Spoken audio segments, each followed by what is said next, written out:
President Brende, dear Borge, thank you very much for the warm welcome. Your Majesties, Excellencies, ladies and gentlemen, indeed, it is now 56 years since the first meeting here in Davos. And the idea of the founder, Klaus Schwab, was to create a platform to discuss the issues and the ideas of the day. Of course, the world has transformed completely since 1971. But the original idea of Davos has remained, as we just have heard in the speeches. So I was delighted that you have gone back to your roots with this year's theme, a spirit of dialogue. Because this spirit is all the more important in a world that is more fractured and more fractious than ever. 1971 was the year of the so-called Nixon shock and the decision to de-link the US dollar from gold. In an instant, the foundations of the Bretton Woods system and the entire global economic order set up after the war effectively collapsed. But it also had two major effects. It inadvertently created the conditions for what would become a truly global order, and it provided a sharp lesson for Europe and on the need to strengthen its economic and political power. It was a warning to reduce our dependencies, in this case, on a foreign currency. The world may be very different today, without any question, but I believe the lesson is very much the same. That geopolitical shocks can and must serve as an opportunity for Europe. And in my view, the seismic change we are going through today is an opportunity, in fact, a necessity, to build a new form of European independence. And this need is neither new nor a reaction to recent events. It has been a structural imperative for far longer. So when I used this term, European independence, around a year ago, I was surprised at the skeptical reactions. But less than 1 year on, there's now a real consensus around this. The sheer speed and almost unthinkable scale of the change have driven this, but the underlying imperative is still the same. The good news is we acted immediately, whether on energy or raw materials, defense or digital, we're moving fast. But the truth is also that we will only be able to capitalize on this opportunity if we recognize that this change is permanent.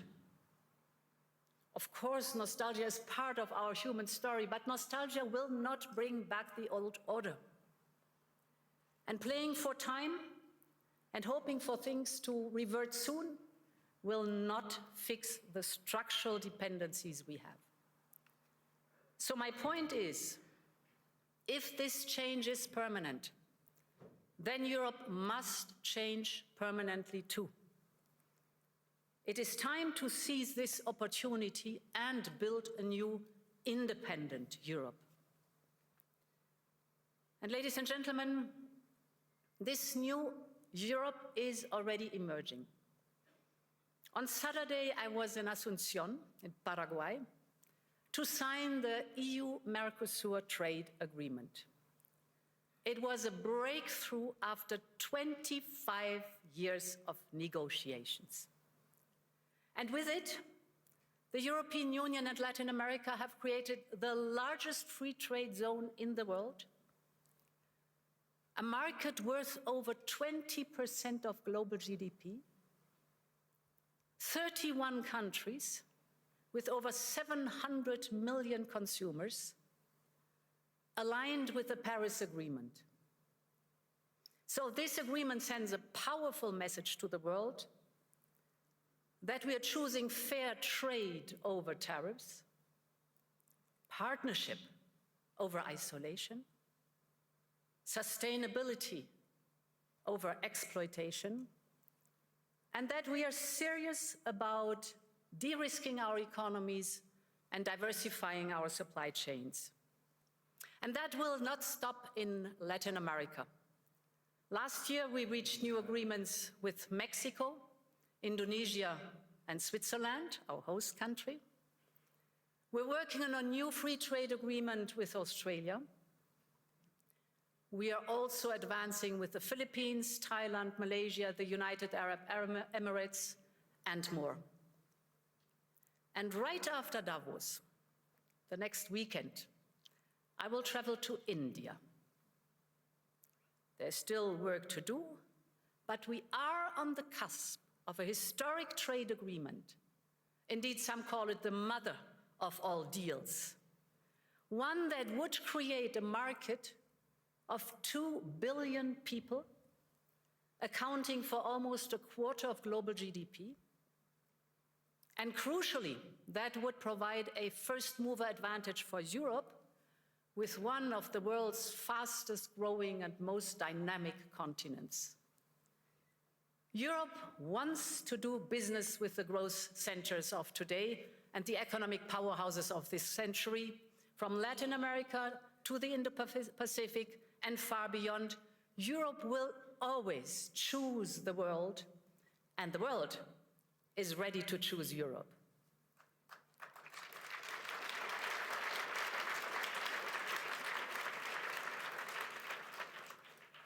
And ladies and gentlemen, this reality also reflects the fact that Europe has all the assets it needs to attract investment. The savings, the skills, the innovation with our AI factories and gigafactories and the applications that are necessary, AI first. What we need now is to mobilize collectively these assets to their full potential and to focus on the essential. So focal point number one is to create a conducive and predictable regulatory environment. We live in an age where capital and data can cross Europe in a second, and business must be able to move just as freely. But as things stand, too many companies have to look abroad to grow and scale up, partly because they face the new set of rules every time they expand into a new member state. So while on paper, the market is of 450 million Europeans open to them, it is far more complicated in reality. And that acts as a handbrake on the growth and profit potential of companies. So this is why we need a new approach. We will soon put forward our 28th regime. The ultimate aim is to create a new, truly European company structure. We call it EU Inc., with a single and simple set of rules that will apply seamlessly over our union, so that businesses can operate across member states much more easily. Our entrepreneurs, the innovative companies, will be able to register a company in any member state within 48 hours, fully online. They will enjoy the same capital regime all across the European Union. And ultimately, we need a system where the companies can do business and raise financing seamlessly across Europe, just as easily as in uniform markets like the United States or China. If we get this right, and if we move fast enough, this will not only help EU companies grow, but it will attract investment from across the world. Which brings me to the second focus, investment and capital. We are now building the Savings and Investment Union. We need a large-scale, deep and liquid capital market that attracts a wide range of investors. And this will allow business to find the funding they need, including equity, at lower costs here in Europe. We have made proposals on market integration and supervision to ensure our financial market is more integrated. This covers trading, post-trading and asset management, as well as driving innovation and making our supervisory framework more efficient. This will help ensure that capital flows where it is needed to scale-ups, to SMEs, to innovation, to industry. And the third priority is to build an interconnected and affordable energy market, a true energy union. Energy is a choke point for both companies and households. And just look at the dispersion of prices across European electricity hubs. Europe needs an energy blueprint that pulls together all the parts. This is our Affordable Energy Action Plan. We are, for example, massively investing in our energy security and independence with interconnectors and grids. This is for homegrown energies that we are trying to promote as much as possible, the nuclear and the renewables, to bring down prices and cut dependencies, to put an end to price volatility, manipulation and supply shocks. But now we have to speed up this transition, because homegrown, reliable, resilient and cheaper energy will drive our economic growth and deliver for Europeans and secure our independence. Ladies and gentlemen, whether on trade or business, capital or energy, Europe needs an urgency mindset. Our starting point is good. We are home to global champions in fields ranging from wind power to next-generation batteries, from aerospace to the industrial machines that are essential to build the chips and advanced weapons. Our companies are taking up AI at the same pace as their US peers. Europe is in the race for the key technologies of tomorrow. But as global competition gets ruthless, we must show real ambition, especially in those sectors vital for our independence. Take defense, for example. We have done more on defense in the last year than in decades before. We have started a surge in defense spending up to 800 billion euros till 2030. Member states are stepping up their investment at record level, and this has helped to triple the market value of European defense industry companies since January 2022. We now have 3 leading European defense tech startups that have reached unicorn valuation. They are working on AI-powered software and systems for battlefield intelligence, or on advanced dual-use and surveillance drones. So they are also driving innovation and investment in Europe's defense tech industrial base. All of this would have been unthinkable even a few years ago. This now only shows how economy and national security are more linked than ever. But also what we can do when Europeans have the will to match the ambition. So, ladies and gentlemen, this need for ambition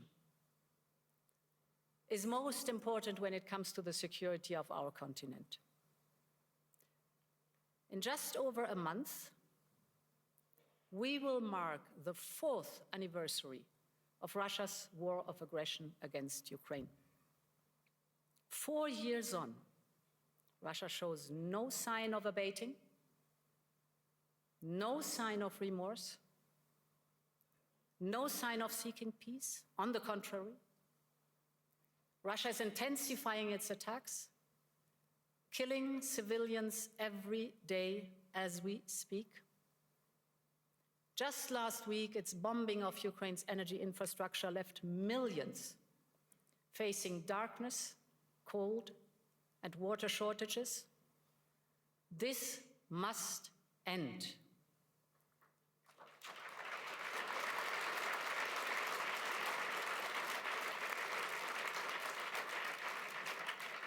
We all want peace for Ukraine.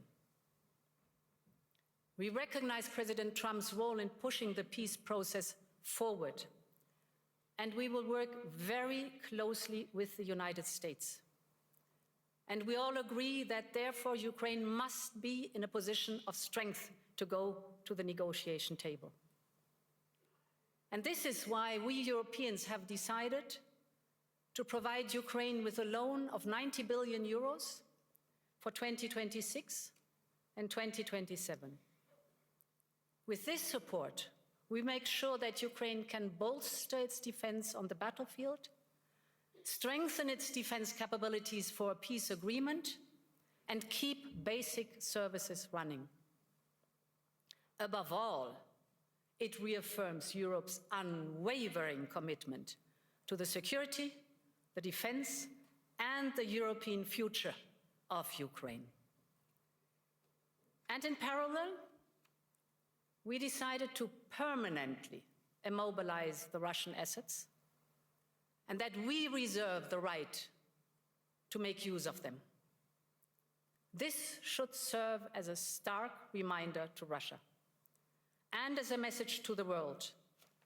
Europe will always stand with Ukraine until there is a just and lasting peace.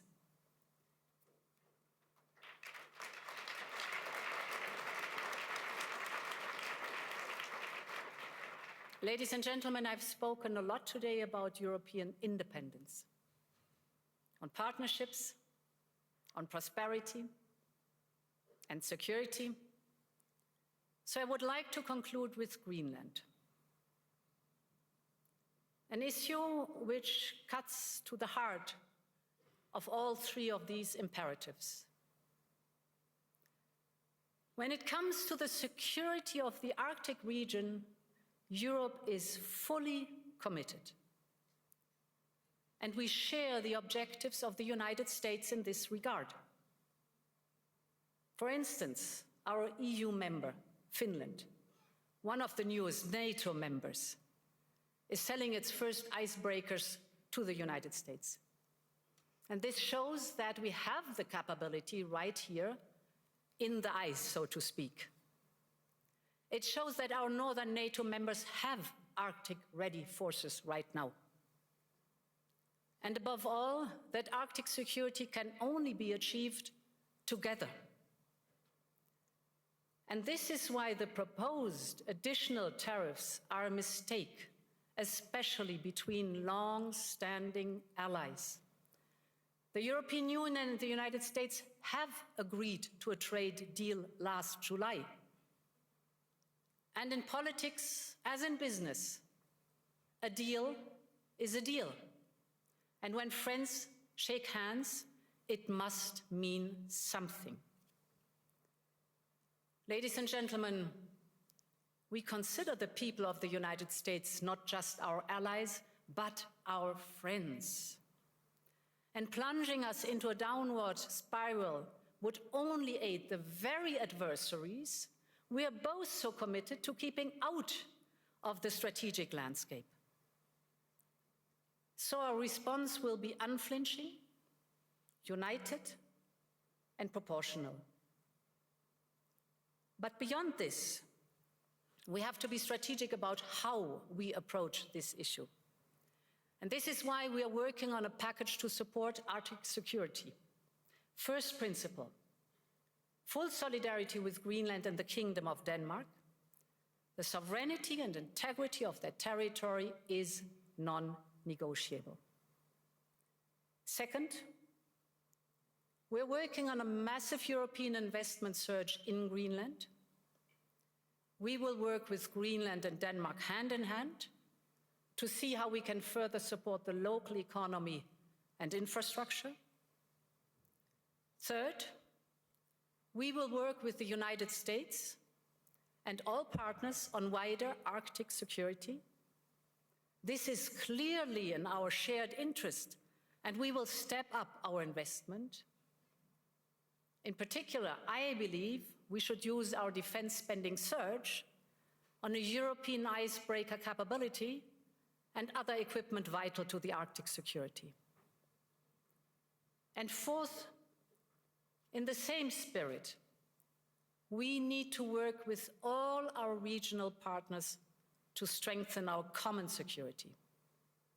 And this is why we will look at how to strengthen our security partnerships with partners such as the UK, Canada, Norway, Iceland, and others. Finally, I believe Europe needs to adjust to a new security architecture and realities that we are now facing. And this is why Europe is preparing its own security strategy, which we plan to publish later this year. And as part of this, we are upgrading our Arctic strategy too. And at the heart of this will be the fundamental principle: it is for sovereign people to decide their own future. Ladies and gentlemen, when I started preparing for this year's address, security in the High North was not the main theme. But in many ways, it feeds into the wider point I started with today, that Europe must speed up its push for independence, from security to economy, from defense to democracy, having the dialogue with our friends and partners, also if necessary with adversaries. The point is that the world has changed permanently, and we need to change with it. And therefore, thank you and long live Europe.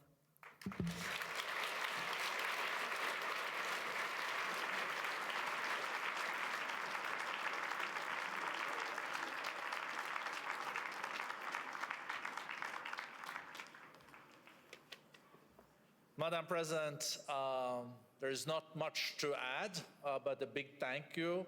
Long live Europe, more defense than in decades. The mother of all deals might be around the corner with India. The largest trade deal in the world is between the EU and Mercosur. It is a very powerful and historic speech from Madam President. Please be seated, because now we'll walk Madam President out, and then the Chinese Vice Premier will join us. So a big applause to President Ursula von der Leyen.